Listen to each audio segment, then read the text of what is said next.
జై తెలుగుదేశం. ఒక మహానుభావుడి రూపకర్త, ఇంకొక విజనరీ నాయకుడి కార్యదక్షత, క్రమశిక్షణ, ఇంకొక యువ నాయకుడి భవిష్యత్ ప్రణాళిక, వీళ్ళ ముగ్గురిని కూడా నడిపిస్తున్న పార్టీ కోసం ప్రాణ త్యాగానికైనా సిద్ధపడే కార్యకర్త, అన్నీ కలిపితే తెలుగు జాతి గర్వపడే తెలుగుదేశం పార్టీ. ఆ తెలుగుదేశం పార్టీ ఏటేటా జరుపుకునే ఈ మహానాడు నిజంగా ఒక పండుగ, ఒక జాతరనే చెప్పాలి. ఈ మహానాడు అనేది ఒక రాజకీయ సభ కాదు. ఈ మహానాడు అనేది ఒక బల ప్రదర్శన కాదు. ఈ మహానాడు అనేది తెలుగు జాతి గురించి పెట్టిన పార్టీకి దిశానిర్దేశం ఇచ్చుకొని ఈ రాష్ట్ర భవిష్యత్ ప్రణాళికను ఏ విధంగా తీసుకెళ్లాలని చెప్పడానికి ఉపయోగపడే ఒక సభ అని చెప్పి మనందరం కూడా తెలుసుకోవచ్చు. ఈ కార్యక్రమంలో తెలుగు జాతి ఉన్నంత వరకు తెలుగువారి గుండెల్లో ఉండే యుగ పురుషుడు అన్న నందమూరి తారక రామారావు గారికి పాదపద్మములకు నమస్కారాలు సమర్పిస్తూ ఈరోజు ఈ కార్యక్రమానికి నవ్యాంధ్ర శిల్పి, కోట్లాది ప్రజల ఆశాదీపం, ఒక విజనరీ నాయకుడు, ఆ రోజు ఎన్టీ రామారావు గారు ఆత్మవిశ్వాసంతో ఉండాలి, ఆత్మ గౌరవంతో ఉండాలి, ఢిల్లీ నడివీధుల్లో తెలుగు వాళ్ళు నిలబడేటట్టు చేయాలి అనుకుంటే అదే ఆత్మగౌరవాన్ని ముందుకు నడిపిస్తూ అదే ఆత్మవిశ్వాసంతో ఈరోజు ఢిల్లీ నడివీధుల్లోనే కాదండి, ప్రపంచం ఏ మూలకెళ్ళి జై తెలుగుదేశం అంటే నలుగురు బయటకు వస్తారు జై తెలుగుదేశం అని. ఆ రకంగా క్రియేట్ చేసిన గౌరవ విజనరీ నాయకుడు, మనందరి అభిమాన నాయకులు, జాతీయ పార్టీ అధ్యక్షులు నారా చంద్రబాబు నాయుడు గారికి, నిత్య విద్యార్థి నారా చంద్రబాబు నాయుడు గారికి, అదేవిధంగా నవశకానికి నాంది పలికిన వ్యక్తి. ఈరోజు ఈ మాట నేను పర్టికులర్గా చెప్పాలి, ఎందుకంటే జాతీయ వర్కింగ్ ప్రెసిడెంట్గా ఎన్నికైన తర్వాత మొట్టమొదటి మహానాడు చేస్తూ ఉంటే ఈరోజు నెల్లూరులో మహానాడు కొంచెం క్యాన్సిల్ అయింది. మనందరం కూడా ఇలా ఈరోజు వర్చువల్గా చేయాలి అని అనుకునేటప్పుడు నేను కొంచెం బాధపడ్డా.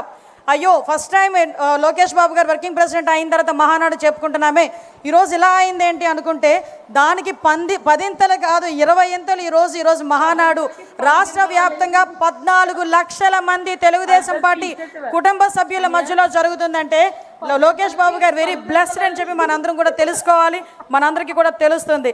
యువగలం అధినేత, ఎంతోమంది యువకుల తాలూకా తన గలాన్ని తన గలంగా ముందుకు నడిపిస్తున్న యువ నాయకుడు నారా లోకేష్ గారికి ప్రత్యేకంగా నేను ధన్యవాదాలు తెలియజేసుకుంటూ ఈరోజు హైబ్రిడ్ విధానంలో ఈ స్క్రీన్ల ముందు కూర్చున్న ఎంతోమంది తెలుగుదేశం పార్టీ కుటుంబ సభ్యులందరికీ కూడా 14 లక్షల 15 లక్షల మంది కుటుంబ సభ్యులకి ఈరోజు ఇక్కడే ఉన్న పెద్ద నాయకులందరికీ కూడా మరొక్కసారి ధన్యవాదాలు తెలియజేసుకుంటున్నా. ఈ వేదిక సాక్షిగా అత్యంత ప్రాధాన్యత కలిగిన రాజకీయ తీర్మానంలో బలపరిచే అవకాశం, ఒక సామాన్య కార్యకర్తని అనుకునే చెప్పే కానీ ఒక సామాన్య టీచర్ని, ఒక సామాన్య కార్యకర్తని, ఎక్కడో వెనకాతల ఎటువంటి రాజకీయ నేపథ్యం లేదు, వెనకాతలు ఎక్కడ ఆర్థిక బలం లేదు, అంగబలం లేదు, కేవలం ఒక టీచర్ ఏం చదువుకున్నావమ్మా అని ఆ రోజు రాజకీయాలకు తీసుకొచ్చి ఈరోజు హోమ్ మినిస్టర్ స్థాయిలో నుంచోబెట్టడమే కాకుండా అత్యంత ప్రాధాన్యత రాజకీయ తీర్మానంలో బలపరిచే అవకాశం ఇచ్చినందుకు తెలుగుదేశం పార్టీ కార్యకర్తలకే కాదు నాయకుడికి పాదాభివందనం చేసుకుంటూ ఈ అవకాశంలో మీ అందరికీ కూడా తెలియాలి. ఈరోజు ఒక భావోద్వేగం మహానాడు పండుగ అంటేనే. మహానాడు పండుగ ఈరోజు మనం ఏసీ రూమ్లో కూర్చొని మాట్లాడాం, కానీ ఇంతకుముందు మహానాడు పండుగ అంటే కిలోమీటర్ నడవటానికి తుండిగుడ్డలు, పసుపు గుడ్డలు, చేతులు చవటలు తుడుచుకుంటూ వచ్చిన సందర్భాలు మనం మర్చిపోలే. ఈ రోజు అక్కడ ఏం భోజనాలు పెడతారో భోజనాల గురించి మేము రాలేదు. మండు టెండర్లు, రోహిణీ కార్తెలు అంటే బండరాయలు కూడా పగిలిపోయి ఎండలో సైతం మహిళలు కూడా పుట్టింటికి వచ్చామని ఆనందంలో తీసుకొచ్చే పరిస్థితిని కూడా చాలా సందర్భాల్లో మనం చూసిన సందర్భం. అటువంటి మహానాడు ఈరోజు మహిళలకు అంకితం చేసిన ఘనత కలిగిన నా నాయకుడు నారా చంద్రబాబు నాయుడు గారికి ఆంధ్రప్రదేశ్లోనే కాదు తెలుగు మహిళలందరి తరపున నేను ధన్యవాదాలు, నమస్కారాలు తెలియజేసుకోవాలి. ఈరోజు మహానాడు తెలుగు మహిళలకు అంకితం చేస్తున్నామని చెప్పాం, కానీ ఆ రోజు నందమూరి తారక రామారావు గారు పార్టీ పెట్టినప్పుడే ఆ రోజు నుంచి ఈ రోజు వరకు మహిళలకి ప్రాధాన్యత కలిగించిన వ్యక్తి. ఆ రోజు మహిళలకి మనందరికీ తెలుసు, ఆస్తిలో సమాన వాటా హక్కు ఇవ్వాలి అని చెప్పి పుట్టింటిలోనే కాదు అత్తింటిలోనూ కూడా గౌరవం పెంచిన ఘనత తెలుగుదేశం పార్టీది. ఆ రోజు పద్మావతి యూనివర్సిటీ ద్వారా మహిళల్ని విద్యకు దగ్గరగా చేయాలి అనుకోవడం, కానీ రాజకీయాలకు ఎక్కడో వంటింటి కుందేలుగా ఉండే మహిళలను బయటకు తీసుకొచ్చి రాజకీయాలుగా ముందుకు తీసుకెళ్లాలని చెప్పి ఆ రోజు స్థానిక సంస్థల ఎలక్షన్స్లో రిజర్వేషన్లు కల్పించడం, కానీ మళ్ళీ తిరిగి ఈరోజు చట్టసభలలో సైతం 33% రిజర్వేషన్ని ఎవరు కల్పించకపోయినా దేశం మొత్తంలో మొట్టమొదటిసారిగా మహిళలకు అవకాశం ఇస్తున్న ఏకైకమైన పార్టీ ఏదైనా ఉందంటే అది మన తెలుగుదేశం పార్టీ.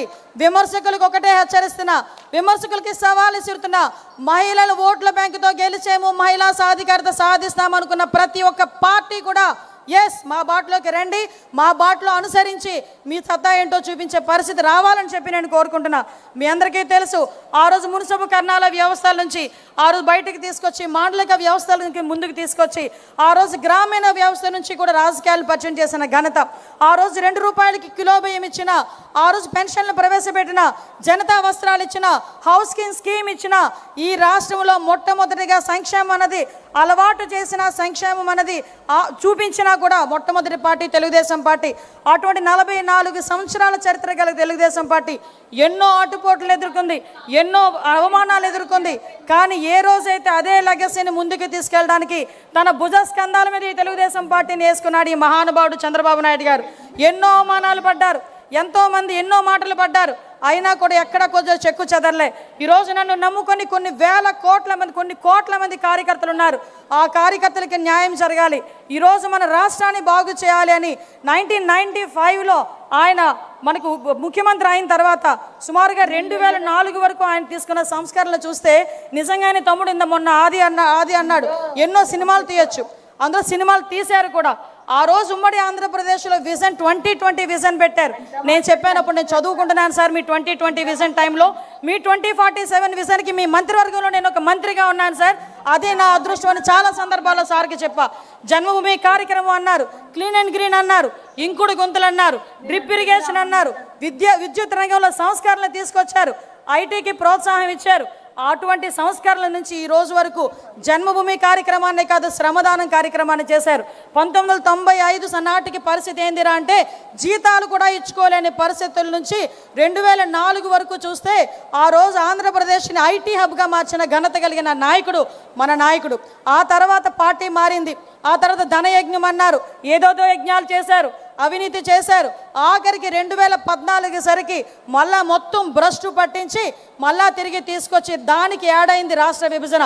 అటువంటి రాష్ట్ర విభజన యాడ్ అయిన తర్వాత అటువంటి సందర్భంలో ఈ రాష్ట్రాన్ని బాగు చేయగలిగే ఏకైక నాయకుడు చంద్రబాబు నాయుడు గారిని తలచిన ఆంధ్రప్రదేశ్ రాష్ట్ర ప్రజలు మళ్ళీ తిరిగి ఒక పట్టం కడితే ఆ రోజు కిరీటం అనుకోలే, ముళ్ళ కిరీటంలా భావించిన పరిస్థితి. అదొక ముళ్ళ కుర్చీ. ఎందుకంటే 16,000 కోట్ల రూపాయల లోటు బడ్జెట్ ఒకవైపు అయితే, ఒకవైపు నుంచి జనాభా ఎక్కువ, ఎక్కడ వనరులు ఉన్నాయో తెలియదు, కూర్చోడానికి కుర్చీ లేదు, చెప్పుకోవడానికి రాజధాని లేదు, ఏం చేయాలో తెలియని పరిస్థితుల్లో, ఎటువైపు వెళ్ళాలో తెలియని పరిస్థితిలో ఆ దార్శనికత కలిగిన నాయకుడు తాలూకా నాయకత్వం, ఆ విజనరీ నాయకుడు తాలూకా నాయకత్వం మనకి ఆ రోజే ఒక అమరావతిని తీసుకొచ్చి పెట్టింది, ఆ రోజే ఒక పోలవరానికి తీసుకొచ్చి పెట్టింది, ఆ రోజే పోలవరం కూడా ముందుకెళ్ళిన పరిస్థితి కనిపించింది. కియా మోటార్స్ లాంటి ఎన్నో సంస్థలు వచ్చినాయి. ఐటీని కూడా ఇక్కడ కూడా డెవలప్ చేయాలని వైజాగ్ని సెంట్రిక్గా చేసుకొని ఆ రోజు ఐటీని డెవలప్ చేసిన పరిస్థితి. ఇలా చూసుకుంటే ఎన్నో సంక్షేమ కార్యక్రమాలు. ఆ రోజు డబ్బులు లేకపోయినా 200 రూపాయల నుంచి 2,000 రూపాయల వరకు పెన్షన్ పెంచిన ఘనత కూడా గౌరవ ముఖ్యమంత్రి గారిది. పసుపు కుంకుమ ఇచ్చి ఆడబిడ్డలను ఆదుకున్న పరిస్థితి కూడా గౌరవ ముఖ్యమంత్రి గారిది. ఆ రోజు నుంచి ఈ రోజు వరకు కూడా మనం చూసుకుంటే ఎన్నో సంస్కరణలు తీసుకొచ్చారు. తర్వాత స్టార్ట్ అయిందండి అసలు బ్యాండ్ బాజా.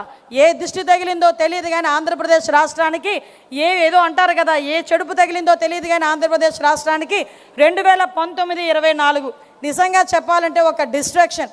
ఎలాంటి డిస్ట్రాక్షన్, ఎలాంటి విధ్వంసం అంటే ఇందాక చాలామంది నాయకులు చెప్పారు విధ్వంసం ఎప్పుడెప్పుడు విన్నామా అని. కానీ ఏ రోజైనా 2014లో సీఎంగా ముఖ్యమంత్రి చంద్రబాబు నాయుడు గారు సంతకం పెట్టేది పెన్షన్ల సంతకం పెట్టారు. 2024లో కూడా మొట్టమొదటి సంతకం మెగా డిఎస్సీ మీద, అదేవిధంగా ల్యాండ్ టైటిలింగ్ యాక్ట్ మీద, అదేవిధంగా మన పెన్షన్స్ మీద పెడితే ఈ మహానుభావుడు గొడ్డలిపాటి నాయకుడు ఆ రోజు ప్రమాణ స్వీకారం చేసిన తర్వాత అతను చేసిన మొట్టమొదటి పని ఏందిరా అంటే ప్రజావేదికని కూల్చడం. ఎంత సైకో కాకపోతే అదే ప్రజావేదికలో కూర్చుంటాడంట, అదే ప్రజావేదికలో ఐఏఎస్ ఆఫీసర్లతో మీటింగ్ పెడతాడంట, బయటకు వచ్చి దీన్ని కూల్చేయండి అని చెప్పాడంటే ఆ రోజు నుంచి సైకో పరిపాలన కొనసాగింది అని చెప్పడానికి అది మొట్టమొదటి ఉదాహరణగా మనం భావించవచ్చు. ఆ రోజు మొదలైన విధ్వంసం మన చంద్రబాబు నాయుడు గారి ఇంటి దగ్గర తాళ్ళతో గేట్లు కట్టారు. ఆ రోజు మేమందరం కూడా ప్రత్యక్ష సాక్షులమే. మన చంద్రబాబు నాయుడు గారు ఏదైనా విషయం మీద పోరాటం చేయడానికి మన సీఎం గారు వెళ్తే ఆఖరికి ఎందుకు ఇవన్నీ గుర్తు చేస్తాడు, గుర్తు చేయాలి, మనం మర్చిపోకూడదు. మనం పడిన గాయాల్ని, మనం పడిన దెబ్బల్ని మనం మర్చిపోతే ముందుకెళ్ళలేం.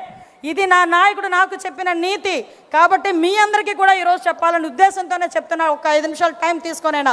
ఎందుకు చెప్తున్నానంటే ఆ రోజు కట్టిక నేల మీద ఎయిర్పోర్ట్లో ఎన్నో సందర్భాల్లో కూర్చున్న ప్రత్యక్ష సాక్షులు మేము ఇక్కడ ఉన్న వాళ్ళందరం కూడా అదే రోజు